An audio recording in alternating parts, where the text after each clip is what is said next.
citoyens. Tous les habitants sont citoyens à Haïti. Je considère que l'esclavage était une condition, ce n'était pas la totalité des êtres humains esclavagisés. Pour moi, esclavagisé est un adjectif qu'on applique à une personne. Mais on n'a pas appris tout ce qui est positif, on n'a pas appris tous les apports. Ce n'est que maintenant qu'on est en train de les apprendre. Je vous ai parlé de l'or. Les Portugais savaient qui savait extraire l'or parce qu'ils avaient eu un commerce d'or avec des peuples de ce qu'ils appelaient la côte des mines, qui est devenue la côte d'or pour les Britanniques et le Ghana actuel. Alors, quand ils voulaient que quelqu'un extrait l'or des mines d'or des autochtones des Amériques, ils ont fait appel aux Africains qu'ils appelaient les mineurs. Et il y a une phrase que j'adore, une phrase qui vient de la ville de Ouro Preto, qui était la deuxième ville riche des Amériques, basée sur l'or, que la présence des Africains mineurs dans les mines d'or donnait une chance presque magique. Chance ou connaissance technologique. Le problème était que les connaissances de l'Afrique étaient tellement sous-estimées que c'était inimaginable qu'ils connaissent des technologies que les Européens ne connaissaient pas. Mais il y a un article qui n'a pas eu énormément, qui n'était pas très connu aux États-Unis, qui s'appelle A Negro Taught Them. Un noir les a enseignés. Et c'est sur toutes les technologies que les Africains ont apportées aux États-Unis. Culinaire, agricole, le riz des États-Unis, ce qu'on appelle le riz, l'Oncle Ben's, que vous connaissez peut-être, aurait dû s'appeler le riz sénégambien. Les Portugais, quand ils sont arrivés à la côte de la Sénégambie, ils ont découvert le riz et la technologie du riz. Cette technologie a été transférée aux États-Unis. Il y a des annonces arrivées de nègres à riz, rice negroes. Il y a des lettres des planteurs de la Louisiane, de la Caroline du Sud, de la Géorgie, qui demandent aux capitaines de bateaux d'amener des nègres à riz, c'est-à-dire des gens qui venaient des endroits où ils avaient domestiqué le riz. Alors le riz n'était pas un riz asiatique, c'était un riz domestiqué sur la côte de la Sénégambie et sur les rives du fleuve Niger. Et il y a beaucoup d'autres choses. Il y a peu de recherches sur le transfert de technologie de l'Afrique vers les Amériques à cause du fait que la technologie africaine est tellement sous-estimée. La recherche mutuelle, on en a besoin parce qu'il y a beaucoup de choses que je ne peux pas reconnaître parce que je suis de New Jersey.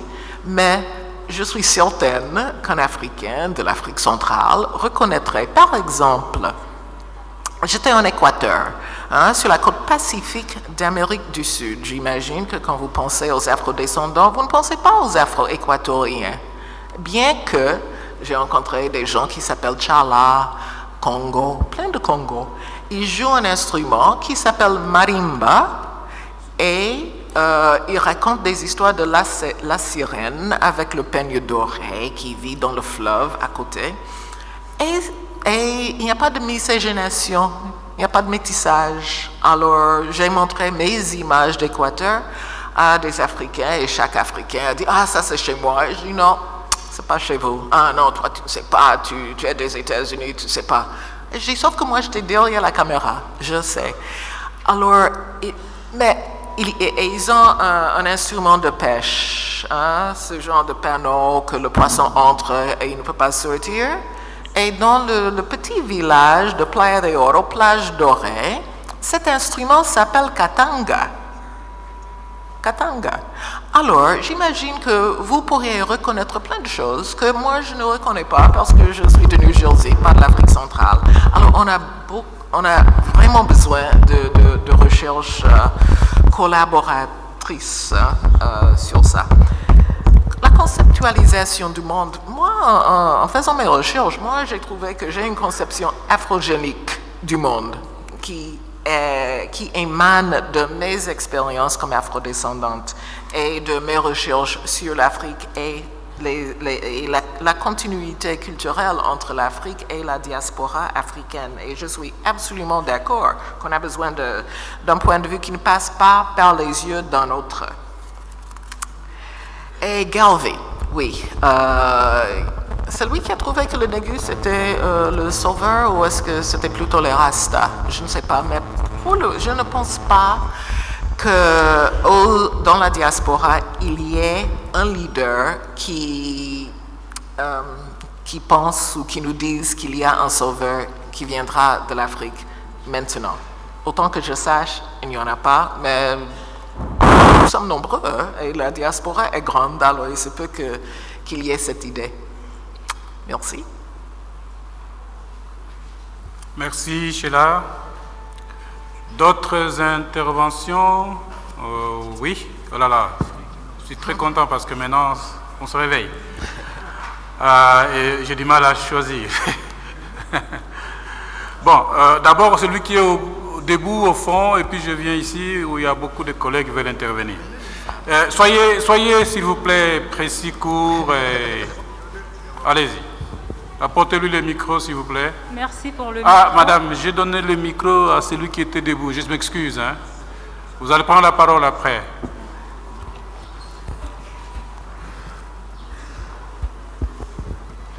Merci, monsieur le modérateur. Je suis Papa Faustin. Je dis papa parce que je suis kimbanguiste. J'aurais souhaité parler en kikongo ou en lingala, en l'une de langues maternelles, mais pour une bonne compréhension, parce que c'est un milieu de professeurs, je vais parler en français. Comprenez que je demande d'abord une autorisation, excusez-moi, Papa Pesamounou soit Mutuba. Je voulais dire ceci. Je voudrais remercier Madame Sheila qui venait de faire un exposé très éloquent sur la cause de l'homme noir. Je vous dis tout à l'heure, elle était en train de dire, moi j'étais très attiré parce que elle a cité un exemple ici que nous autres on a vécu, mais je ne veux pas me perdre. Je voulais plutôt par rapport à ce que vous avez dit, vous poser une question. Ma question est celle-ci, la première question qui vous est adressée directement. Je reviens de l'Israël, excusez-moi. Je reviens de l'Israël il y a une bonne semaine. Là, je vis de rabbins, de grands prêtres qui ont fait des études très poussées. Et ce rabbin ont trouvé qu'en Afrique, il y a une grande puissance divine, donc une grande puissance de Dieu, qui est en train de donner du feu en Afrique. Alors, ils voulaient savoir où est cette puissance. Et dans un premier temps, ils ont cru que c'était en Côte d'Ivoire. Et ils croyaient que c'était chez le président Laurent Gbagbo. Ils sont même allés jusque-là en prévision de la construction de la grande église qui était détruite par le Romain, le temple que Dieu a demandé à David de construire pour lui. Que le Romain avait détruit, mais que le roi Hérode est venu réhabiliter. Donc c'est le deuxième temple alors, en prévision de cette construction, parce qu'eux ils se disent, on a construit à cet endroit la mosquée Omar, ils disent que Dieu va détruire cette mosquée Omar et on va construire un nouveau temple. Alors c'est cette puissance africaine qui va aider pour la construction de cette nouvelle temple. Entre-temps, ils font déjà des accessoires, chandelles, coupoles en or, tout ça. Alors ils venaient de réaliser que ce n'était pas Babo, ce n'était pas l'Afrique. Après d'autres recherches, ils viennent de trouver que c'est plutôt en Afrique centrale. Et en Afrique centrale, ils ont dit que c'est à la République démocratique du Congo. Alors, mais là, j'étais en train de vous suivre parce que d'abord, je parlais de Babo, c'est la Côte d'Ivoire. En vous suivant, vous avez dit qu'il y a une église en Côte d'Ivoire, je n'ai pas bien suivi, mais cette église veut collaborer avec le kimbanguiste. Je voulais moi personnellement faire un lien entre ce que j'ai entendu, c'est-à-dire le rabbin qui voulait initialement contacter la Côte d'Ivoire et maintenant il se rebiffe pour venir en Afrique centrale. Je voulais plutôt, la question, connaître le nom de cette église en Côte d'Ivoire et de cette organisation. Merci. C'est ma toute première question. Okay. La deuxième question, vraiment la deuxième question ne s'adresse pas directement à vous, mais vous avez si bien souligné, les Africains se sous-estiment. Nous nous sous-estimons. Vous allez m'excuser, éminent professeur. Hier, j'ai beaucoup aimé la phrase du professeur Eli Kambokolo, pour qui j'ai énormément de respect. Il avait dit ici, le kimbanguiste, on ne va pas vous faire un cadeau, c'est-à-dire qu'on ne va pas vous caresser comme, mettons, dans le sens de poil, je ne sais pas moi, d'un animal. Eh bien, moi, je me retourne par rapport à cette sous-estimation au professeur. Le professeur venait de se déplacer. Le kimbanguiste, le professeur Eli Kambokolo, a souligné ici, il nous faut faire de la science qui soit utile pour la société. En d'autres termes, il voulait dire, il faut une science proche du peuple, proche de la société. Maintenant, notre société ici, le Congo, on voit la prolifération des églises. Il y a beaucoup d'églises.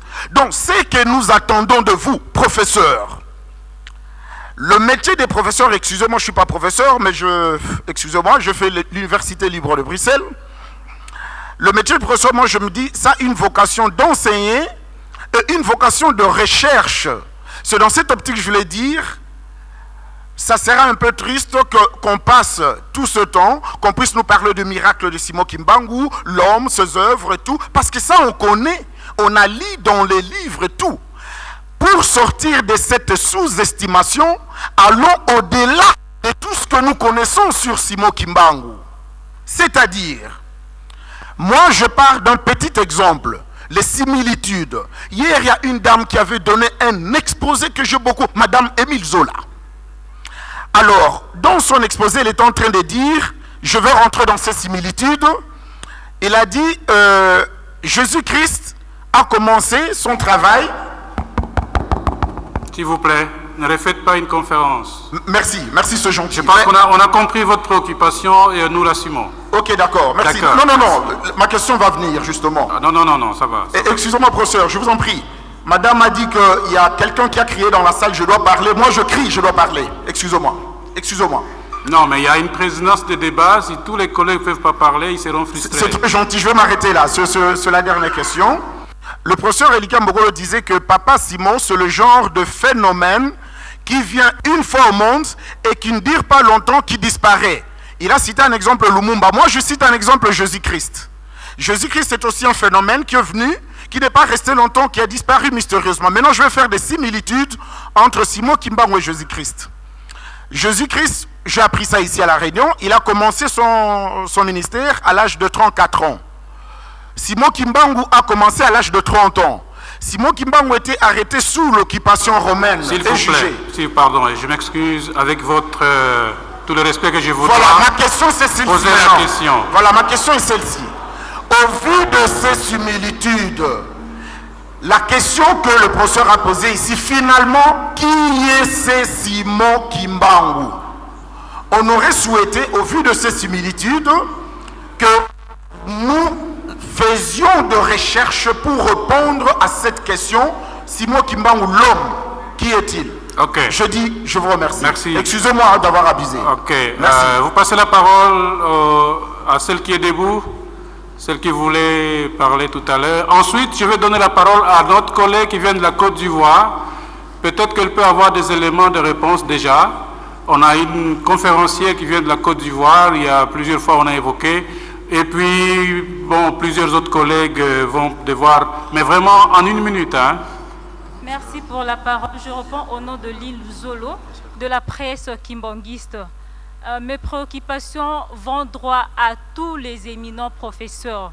L'histoire nous fait lire qu'il y a au fil de siècles que l'homme noir est resté dans ces carcans de négritude. D'ailleurs, il y a eu bon nombre de ceux-là qui ont milité pour l'abolition de l'esclavagisme pur et simple. Entre autres, il y a Madame Henriette Tubman. Aujourd'hui, le temps nous est témoin. On a vu que Papa Simon Kimbangu était innocent. D'ailleurs, il est venu uniquement pour faire la promotion de l'homme noir et promouvoir vraiment ses valeurs ancestrales. Cas aujourd'hui du président Barack Obama. Ma question est la suivante. Quel nom allons-nous attribuer à cet homme qui est longtemps resté incarcéré 30 ans durant? Deuxième question, dans tous les États africains. Quelles mesures préconisons-nous pour que la mémoire de cet homme reste à jamais scellée dans nos annales? J'ai dit et je vous remercie. Merci beaucoup. J'ai promis la parole à notre collègue qui vient de la Côte d'Ivoire.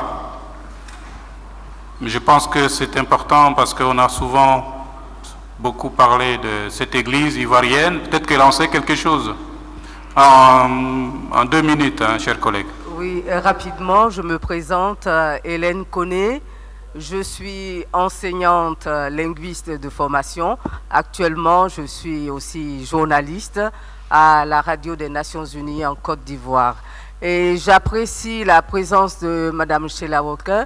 Je suivis un peu ses traces lorsqu'elle faisait ses recherches au niveau de l'église Ariste. Et je suppose que c'est de cette église que monsieur veut avoir des informations sur cette église, l'église Ariste en Côte d'Ivoire. J'en parlerai.